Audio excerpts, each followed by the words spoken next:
नमस्कारः। स्वागतं सर्वेषां संस्कृतसाहित्येतिहासे। प्रिय छात्राः, गतपाठे भवद्भिः वैदिकसाहित्यस्य इतिहासे पठितं वेदाः, वेदानां रचनाकालः, ब्राह्मण आरण्यकग्रन्थाः, उपनिषदः, वेदांगानि च, तेषां महत्त्वं, वर्ण्यविषयः इत्यादीनां विषये पठितम्। तत्र समासेन सर्वेषां विषये यथामति विवेचनं कृतं मया। तत्रैव अस्माभिः तदपि कथितमेव यत् संस्कृतसाहित्यं हि वैदिकं लौकिकम् इति द्विविधम् अस्ति। वैदिकसाहित्यस्य इतिहासं विज्ञाय अद्य वयं लौकिकसंस्कृतसाहित्यस्य इतिहासं पठिष्यामः। संस्कृतसाहित्ये यथा वैदिकसाहित्यस्य महत्त्वं वर्तते तथैव लौकिकसाहित्यस्यापि। लौकिकसाहित्येपि विविधं साहित्यं वर्तते। अस्मिन् भागे वयं रामायणम् आदिकाव्यं, महाभारतम्, अष्टादश पुराणानि च इति विषयम् अधिकृत्य चर्चां करिष्यामः। तत्र अद्यतनाः अस्माकं ये पठनीयाः विषयाः सन्ति ते अत्र लिख्यन्ते। आदिकाव्यं रामायणं, तद्रचनाकालश्च, महाभारतं, तद्रचनाकालः, पुराणानि, तेषां रचनाकालः, उपपुराणानि च। वयं सर्वेपि जानीमः यत् अखिलेपि जगति तले यत् प्रप्रथमं काव्यम् अस्ति तदेव रामायणं वाल्मीकिविरचितं, यद्धि आदिकाव्यनाम्ना अपि सुप्रथितम् एव। अद्य वयं सर्वप्रथमं विचारयामः आदिकाव्यं रामायणं। लौकिकसंस्कृतसाहित्ये रामायणात् प्राचीनः काव्यलक्षणयुक्तः कोऽपि ग्रन्थो न श्रूयते, नैव च दृश्यते। रामायणं हि वीरगाथामात्रं, शुष्क इतिहासमात्रं न, यतः तत्र प्रकृतेः अपि वर्णनं कृतमस्ति। एतस्मादेव कारणात् रामायणं काव्यम् इति कथ्यते। यतोहि काव्येषु न केवलं गाथाः उल्लिखिताः भवन्ति, नैव च केवलः इतिहासः भवति, तत्र तु प्राकृतिकसौन्दर्यस्यापि वर्णनं भवति। अपि च पर्यावरणादि आधुनिकविषयाणाम् अपि समावेशो भवति। रामायणस्य रचना यत् पात्रम् अधिकृत्य जाता, तस्य पात्रस्य भगवतः रामस्य अपि चरितं नूनम् अनुकरणीयम्। अद्यापि सर्वतः अपि आदर्शः सः। रामः एकः आदर्शः पुत्रः, आदर्शः भ्राता, आदर्शः शिष्यः इत्यादि रूपेण रामायणस्य 7 काण्डेषु वर्णितमस्ति। अद्यापि जनाः तस्य चरितस्य अनुकरणं कृत्वा आत्मनः जीवने सद्गुणान् आनयन्ति। इदानीं वयम् आदिकाव्यस्य रामायणस्य रचनाकालविषये पठामः। रामायणस्य रचनाकालः। रामायणम् आदिकाव्यं, वाल्मीकिश्च आदिकविः। यदा वयं संस्कृतभाषायाः इतिहासं चर्चयामः, संस्कृतभाषायाः इतिहासविषये वदामः, तदापि अयं प्रसङ्गः आयाति। मया तु सर्वत्र एव उच्यते, निखिलेपि जगति संसारेऽस्मिन् यदि वाल्मीकिः आदिकविः, रामायणं च आदिकाव्यं, तर्हि संस्कृतम् आदिमा भाषा। ततः पूर्वमपि वैदिकवाङ्मये अपि संस्कृतभाषायाः एव प्रयोगः। प्रथमे भागे अस्माभिः पठितमेव यत् पूर्वम् अस्माकं धरातले सर्वेपि जनाः स्वकीयान् सर्वान् अपि व्यवहारान् संस्कृतभाषामाध्यमेन कुर्वन्ति स्म। अत्र कस्यापि विदुषः विप्रतिपत्तिर्न वर्तते, परन्तु रामायणस्य रचनाकालविषये मतैक्यं नास्ति विदुषां। केचन वाल्मीकिं रामसमकालीनं त्रेतायुगीनं मन्यन्ते, परं तत्र प्रमाणाभावः। यदि वाल्मीकिः त्रेतायुगस्य कविः चेत् तत्र कोऽपि तादृशः प्रमाणः स्यात्, किमपि तादृशं प्रमाणं भवतु, परन्तु प्रमाणाभावात् एतत् कथमपि मंतुं न शक्यते। महाभारते रामायणं पूर्ववर्ती इति वर्णितम् अस्ति। अनेन वयं वक्तुं शक्नुमः यत् महाभारतात् प्रागेव रामायणस्य रचना जाता इति।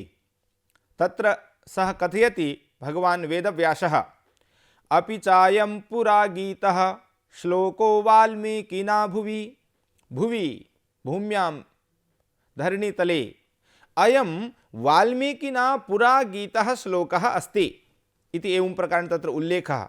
अनेन प्रमाणेन स्पष्टं भवति यत् रामायणं महाभारतात् प्राक्तनं काव्यम् इति।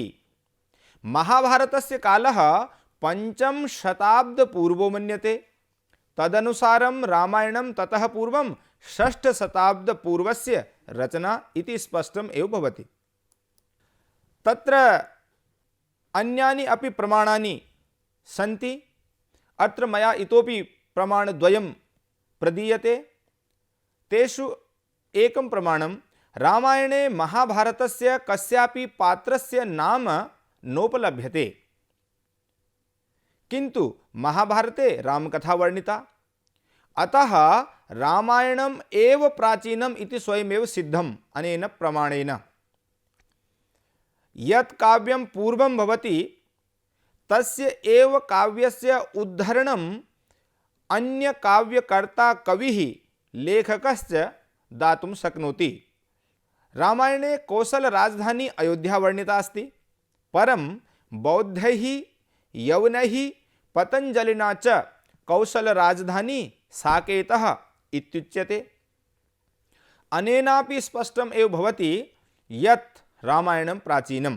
तत्र पद्यमिदं, कौशलो नाम मुदितः स्फीतो जनपदो महान् अयोध्या नाम नगरी तत्रासीत् लोकविश्रुता।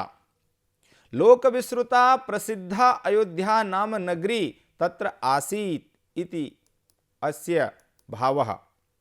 अपि च रामायणे पाटलिपुत्रस्य यदधुना भारतस्य बिहार प्रान्ते, तस्य बिहार प्रान्तस्य राजधानी पटना इति उच्यते, तस्य नाम नास्ति।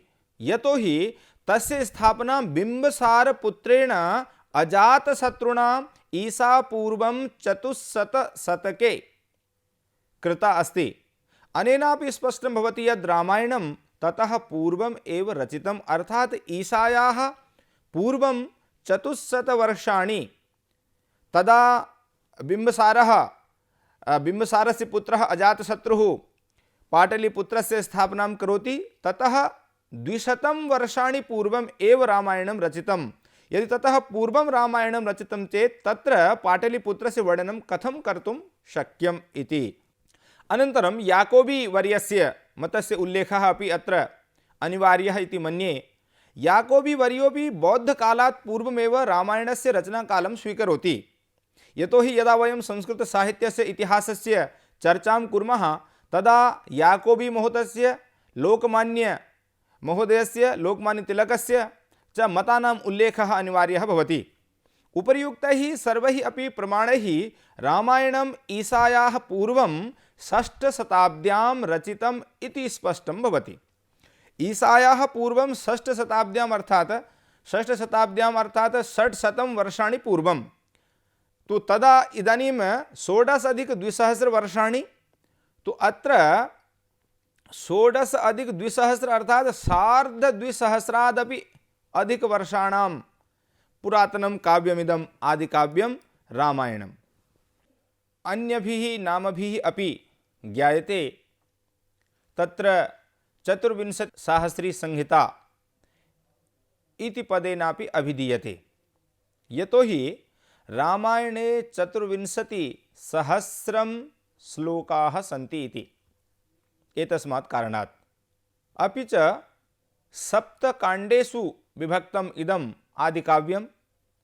बालकाण्डम्, अयोध्याकाण्डम्, अरण्यकाण्डं, किष्किन्धाकाण्डं, सुन्दरकाण्डं, युद्धकाण्डम्, उत्तरकाण्डं चेति। एतेषां काण्डानां मया एकस्मिन् पद्ये संग्रहः कृतः अस्ति। तत्पद्यम् अत्र उद्धृतं। बालायोध्या तथारण्यं किष्किन्धा सुन्दरं ततः युद्धमुत्तरकाण्डं च सप्तैतानि क्रमेण हि। अत्र क्रमेण सर्वेषां काण्डानां नामानि प्रदत्तानि सन्ति। शोकः श्लोकत्वमागतः। एतस्य उल्लेखः तत्र ध्वनिसम्प्रदायस्य प्रसिद्धेन आचार्येण श्रीमता आनन्दवर्धनाचार्येण कृतः अस्ति। सः कथयति शोकः श्लोकत्वमागतः, अर्थात आदिकवेः वाल्मीकेः मनसि क्रौञ्चद्वन्द्ववियोगोत्थः। तत्र क्रौञ्चपक्षिणः युगलं, काममोहितं युगलं विलोक्य यदा कश्चन व्याधः आगत्य तयोरेकं हन्ति, तदृश्यं विलोक्य महर्षिः वाल्मीकिः भृशं खिन्नः भवति। तस्य हृदये शोकस्य उत्पत्तिर्भवति। तदा तस्य मनसि यः श्लोकः सर्वप्रथमम् आगतः सः लौकिकछन्दसः प्रथमः श्लोकः, ततः एव लौकिकछन्दसः आविर्भावः भवति इति अस्माकं संस्कृतवाङ्मये सर्वेपि ये लेखकाः सन्ति ते लिखितवन्तः मन्यन्ते च। तत्र किमस्ति? मा निषाद प्रतिष्ठां त्वम् अगमः शाश्वती समाः यत् क्रौञ्च मिथुनादेकम् अवधीः काममोहितम् इति। एवं प्रकारेण एतस्य श्लोकस्य वयं व्याख्यां न गच्छामः। एवं प्रकारेण रामायणस्य संक्षिप्तं विवरणं तत्र भवद्भिः ज्ञातम्। इदानीं वयं महाभारतस्य विषये चर्चां करिष्यामः। महाभारतविषये तत्र भवद्भिः पूर्वमपि पठितमेव, यतोहि भवतां पाठ्यक्रमे महाभारतस्य एकं पर्व स्थापितमेव अस्ति, शान्तिपर्व। शान्तिपर्वणः अपि 92+100तमः अध्यायः। तस्य ये पाठाः सन्ति तेपि मया एव पाठिताः। अतः एतस्य विषये अधिकज्ञानाय तत्र ते पाठाः पुनः अवलोकनीयाः। महाभारतस्य प्राचीनं नाम जयः, तदनन्तरं भारतम्, अनन्तरं च महाभारतम् इति एवं प्रकारेण वर्णनम् उपलभ्यते।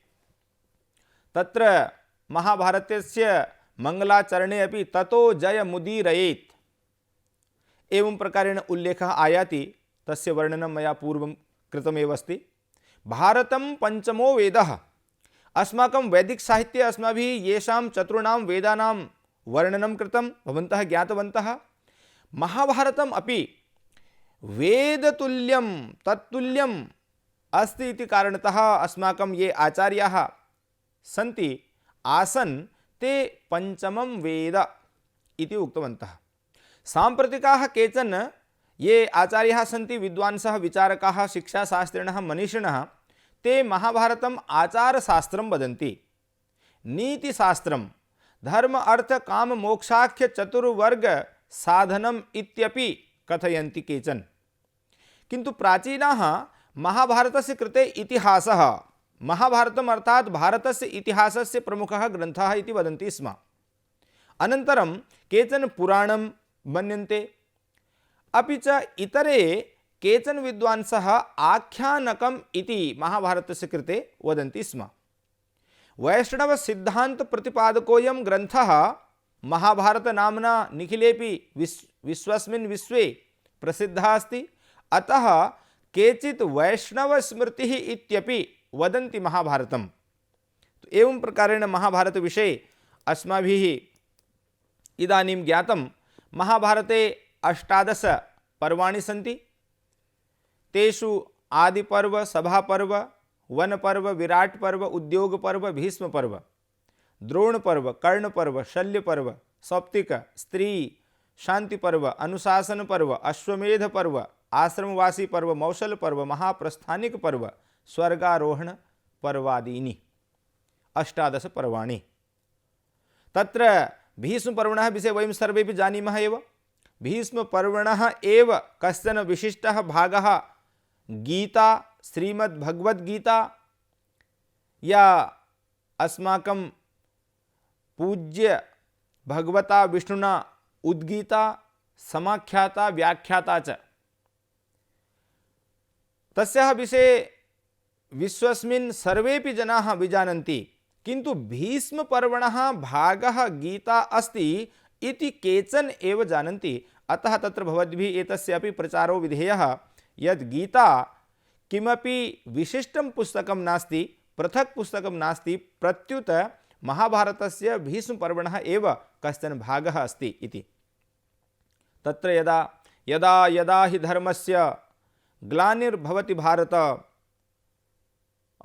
अभ्युत्थानम् अधर्मस्य तदात्मानं सृजाम्यहम्। एवं प्रकारेण श्लोक संख्या 1,00,000 वर्तते महाभारते इति सर्वविदितं तथ्यमिदं। अतएव महाभारतस्य अपरं नाम शतसाहस्री संहिता इत्यपि वर्तते। यतोहि शतवारं सहस्रं योजयामश्चेत् 1,00,000 भवति। महाभारतस्य विषये एका इतोपि सूक्तिः, एकम् इतोपि कथानकं वर्तते, बहु प्रसिद्धं। तदस्ति यन्न भारते तन्न भारते। अर्थात यत् महाभारत नामके ग्रंथे नास्ति, यस्य उल्लेखः, यस्याः विद्यायाः, यस्य विषयस्य वर्णनं महाभारत ग्रंथे नास्ति, तत् भारते देशे कुत्रापि नास्ति इति। अर्थात महाभारते सर्वमपि वर्णितं तत्र भगवता वेदव्यासेन इति कथनस्य अभिप्रायः। अपि च धर्मे अर्थे च कामे च मोक्षे च भरतर्षभ यदि हास्ति तदन्यत्र यन्नेहास्ति न तत् क्वचित् आदिपर्वणि स्वयमेव लिखति वेदव्यासः। धर्मार्थ काम मोक्षाः इति चत्वारः पुरुषार्थाः, तेषां सर्वेषाम् अपि वर्णनं तत्र महाभारते वर्तते। अतएव उच्यते यदि हास्ति तदन्यत्र, यस्य वर्णनं महाभारतकारेण कृतं तस्यैव वर्णनम् अन्ये कृतवन्तः। यस्य वर्णनं महाभारते नास्ति तस्य वर्णनं कुत्रापि नास्ति इति कथनस्य अभिप्रायः। महाभारतस्य रचनाकाल विषये यद्यपि बहु स्पष्टता नास्ति, परंतु तथापि ख्रीष्टपूर्व 5म शतक प्रणीते आश्वलायन गृह्य सूत्रे महाभारतस्य उल्लेखः प्राप्यते। अनेन वयम् इदं वक्तुं शक्नुमः यत् महाभारतम् अपि आश्वलायन गृह्य सूत्र समकालम् एव अस्ति, समकालिकम्। ईसायाः पूर्वं 400 वर्षाणि निर्मिते बौधायन सूत्रे अपि महाभारतस्य उल्लेखः अस्ति इति तत्र संस्कृत वाङ्मयस्य इतिहास ग्रन्थेषु उल्लिखितम् अस्ति। शान्तिपर्वणि दशावतार गणना काले बुद्धस्य नाम नास्ति। एवमपि वक्तुं शक्यते उपर्युक्तैः प्रमाणैः यत् महाभारतस्य रचनाकालः ईसायाः 500 वर्षाणि पूर्वमेव सिद्धः भवति इति। एवं प्रकारेण महाभारत विषये भवन्तः ज्ञातवन्तः। इदानीं रामायणस्य अनन्तरं महाभारतं, महाभारतस्य अनन्तरं पुराणानां क्रमः आयाति। पुराणानां विषये वयम् इदानीं पठामः। वेदविहितधर्माणां सरलसुबोधभाषायां वर्णनात् एव धार्मिकदृष्ट्या पुराणानां महत्त्वम् अधिकम्। तत्र उल्लिखितम् इतिहास पुराणाभ्यां वेदं समुपब्रह्मयेत् बिभेत्यल्पश्रुताद्वेदो मामयं प्रहरिष्यति। इतिहासः पुराणम्। अस्माकं संस्कृत विश्वविद्यालयेषु पुराणेतिहास नाम्ना आचार्य स्तरे पाठ्यक्रमोऽपि सञ्चाल्यते एतस्मात् कारणादेव तत्र प्रसिद्धानां केषाञ्चित् पुराणानाम् अध्ययनं भवति। छात्राः पुराणविषये जानन्ति। प्राचीनभारतस्य इतिहासः पुराणेषु सुरक्षितः वर्तते। पुराणानाम् अध्ययनेन ज्ञायते के राजानः कीदृशाः राजानः कस्मिन् काले बभूवुः इति। पुराणानि न केवलं राज्ञां चरितं वर्णयन्ति, प्रत्युत ऋषीणाम् अपि चरितं वर्णयन्ति पुराणानि। अतएव पुराणानां महत्त्वम् इतिहासस्य अपेक्षया अधिकं भवति। अत्र पुराणस्य लक्षणविषये अपि विचारः कृतः अस्ति। पुरातनम् आख्यानम् उच्यते पुराणम्, अर्थात् पुरातनं किमपि कथानकम् आख्यानकं वा यत् भवति तदेव पुराणम्। पुराणं पुराणस्य एकः अर्थः प्राचीनम् इत्यपि भवति। पुराणमित्येव न साधु सर्वम् इत्यपि वदन्ति कवयः। इतिहासे केवला भूताः विषयाः एव वर्ण्यन्ते, परञ्च पुराणेषु भूताः वर्तमानाः भाविनश्च विषयाः वर्ण्यन्ते। अतएव पुराणानां महत्त्वम् अधिकम्। पुराणस्य लक्षणं सर्गश्च प्रतिसर्गश्च वंशो मन्वन्तराणि च वंशानुचरितं चैव पुराणं पंचलक्षणम्। तस्य सामान्यरूपेण अर्थः अधः प्रदत्तः अस्ति। सर्गः अर्थात् सृष्टिः। सृष्टौ किं किम् अस्ति, किं किं जातं, तस्य वर्णनं पुराणेषु भवति। प्रतिसर्गः, प्रतिसर्गः अर्थात् लयः। कस्य लयः? सृष्टेः लयः। सृष्टेः लयानन्तरं पुनः सृष्टिः, प्रतिसर्गः इति। वंशः, वंशः अर्थात् सृष्ट्यादौ सृष्टेः आरम्भकाले या वंशावली प्रचलिता आसीत् तस्याः वंशावल्याः अपि वर्णनं पुराणेषु सम्प्राप्यते। अपि च मन्वन्तराणि, मन्वन्तराणि अर्थात् के मनवः कदा कदा पृथिव्यां जाताः इति। मनु अन्तरं, मनोः अन्तरम् इति मन्वन्तरं, तस्यैव बहुवचनस्य रूपं भवति मन्वन्तराणि। अनन्तरम् अग्रे अस्ति वंशानुचरितम्, अर्थात् सूर्यचन्द्रवंशयोः विशिष्य वर्णनं पुराणेषु कृतमस्ति। अन्येषाम् अपि वंशानां वर्णनं, कारणं यस्मिन् काले यस्य वंशस्य राजानः भवन्ति तस्य एव वर्णनं पुस्तकेषु क्रियते। कवयः यत्किमपि स्व उभयतः आत्मनः आत्मानं परितः सर्वतश्च पश्यन्ति, तस्य वर्णनं कुर्वन्ति। तो सूर्यचन्द्रवर्णयोः विशिष्य वर्णनम् इदं पंचकं पंचलक्षणम्। एतानि पंचलक्षणानि च न्यूनातिन्यूनं पुराणेषु अपेक्षन्ते इति। पुराणानां रचनाकालः, तत्र वेदेषु उपनिषत्सु च पुराणानां पुराणशब्दस्य वा इति वक्तुं शक्यते प्रयोगः जातः अस्ति।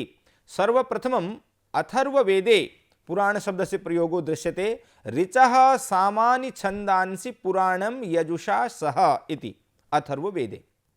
तदनन्तरम् इतिहासः पुराणं विद्या उपनिषदः इति बृहदारण्यकोपनिषदि मिलति।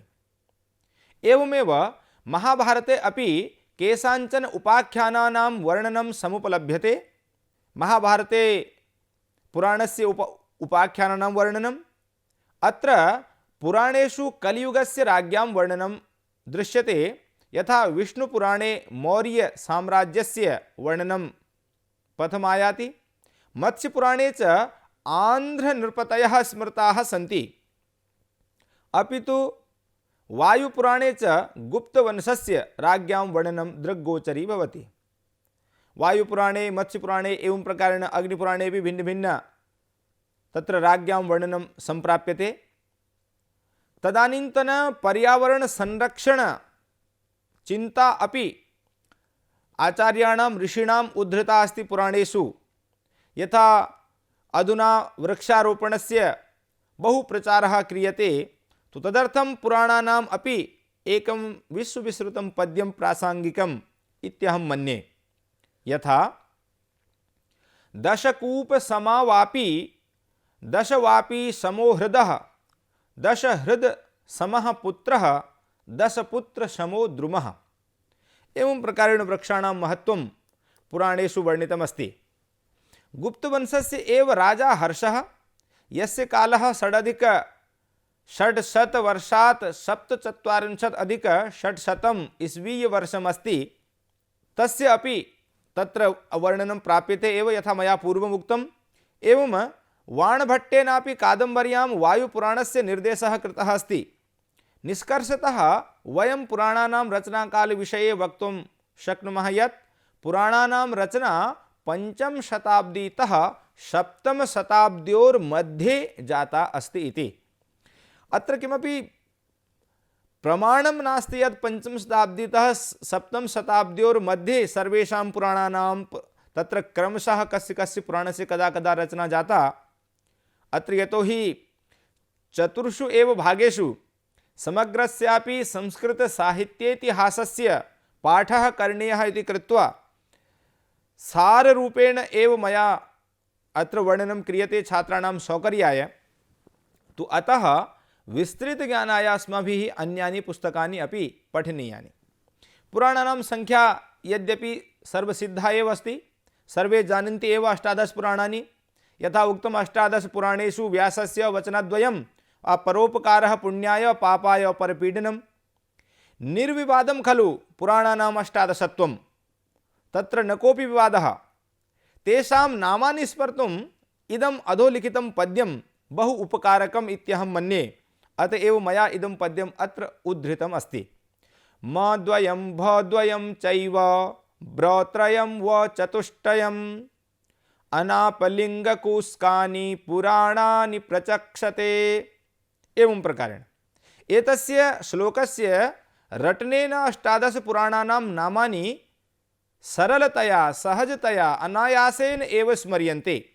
म-द्वयम् अर्थात् मत्स्य मार्कण्डेय नामके 2 पुराणे, भ-द्वयम् इत्युक्ते भविष्य भागवत पुराणे, ब्र-त्रयम् अर्थात् ब्रह्मांड पुराणं, ब्रह्मपुराणं, ब्रह्मवैवर्त पुराणं च इति। व-चतुष्टयम् अर्थात् वामन पुराणं, वराह पुराणं, विष्णु पुराणं, वायु पुराणम् इति। एवं प्रकारेण एतानि 7, 8, 9, 10, 11 पुराणानि सञ्जातानि। इदानीं 7 पुराणानि अवशिष्टानि। तानि कानि इति जिज्ञासायाम् अ अर्थात् अग्निपुराणं, न अर्थात् नारदपुराणं, प अर्थात् पद्मपुराणं, लिङ् अर्थात् लिङ्गपुराणं, ग अर्थात् गरुडपुराणं, कु अर्थात् कूर्मपुराणं, स्कानि इत्युक्ते स्कन्दपुराणम् इति। एवं प्रकारेण 18 पुराणानां नामानि वयं सरलतया स्मर्तुं शक्नुमः। यदा कदापि कश्चित् जनः अस्मान् संस्कृतज्ञः, धवलवेशधारी, धौतवस्त्रधारी, शास्त्री इति दृष्ट्वा पृच्छति कति पुराणानि, कति वेदाः, कति उपपुराणानि, काश्च उपनिषदः। तो अतः अस्माभिः सर्वैः अपि एतद् ज्ञातव्यमेव। पुराणेषु श्लोकसङ्ख्या यद्यपि अत्र सङ्ख्यासु भेदो भवितुमर्हति, किन्तु तथापि मया येषां पुस्तकानां पाठनिर्माणकाले अध्ययनं कृतं, तत्र मया यत्किमपि प्राप्तं ततः आनीतमस्ति। नवनीतरूपं सारभूतं तत्त्वं तन्मत्स्यमिति जानीध्वं सहस्राणि 14 अर्थात् 14,000 श्लोकाः मत्स्यपुराणे। पुराणं 9,000 मार्कण्डेयमिहोच्यते। मार्कण्डेयपुराणे 9,000 श्लोकाः, 18,000 तद् भागवतमुच्यते। भागवतपुराणे 18,000 श्लोकाः सन्ति। 24,000 तथा 500 च भविष्यचरितप्रायं भविष्यं तदिहोच्यते। 24,000 500मितानि श्लोकानि तत्र पद्यानि। अत्र 500 इत्यस्य उल्लेखः न जातः, तत्र तद् यथा उच्यते तथा भवन्तः गृह्णन्तु इति निवेदनं। ब्रह्मं 13,000 पुराणं परिकीर्त्यते। ब्रह्मपुराणे 13,000 पद्यानि, तदष्टादशसहस्रं ब्रह्मवैवर्तमुच्यते। ब्रह्मवैवर्तपुराणे 18,000 श्लोकाः।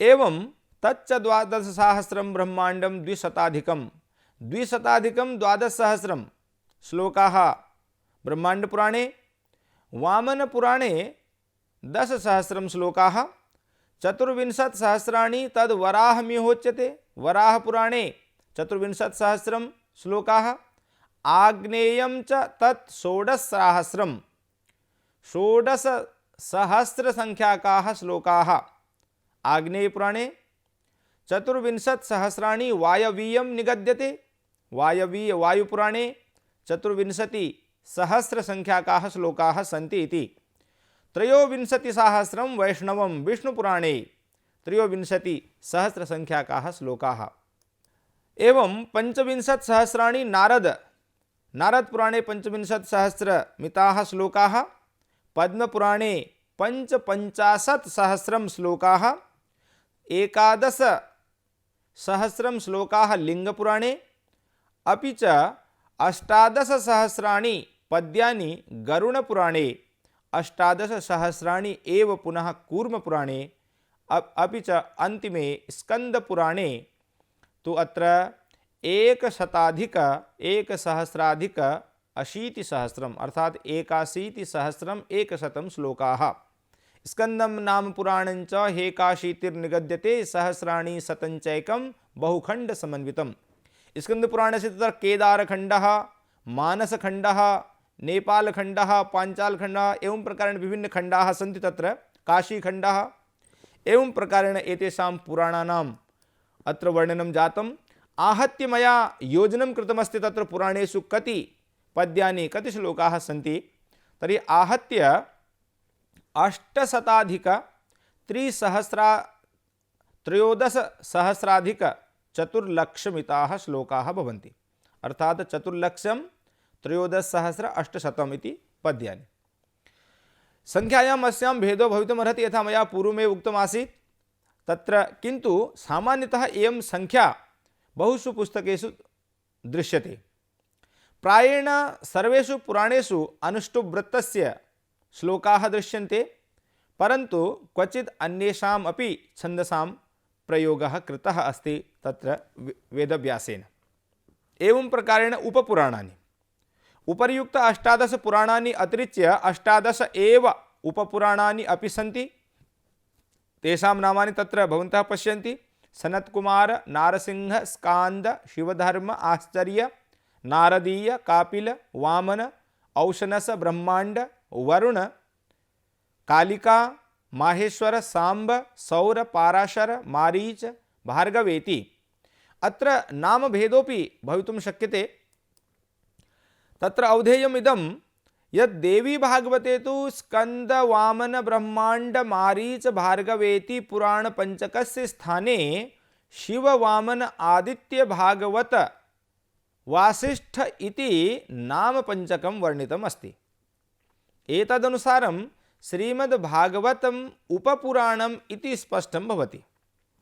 श्रीमद्भागवत पुराणस्य अधुना कथाः अनेके आचार्याः कुर्वन्ति।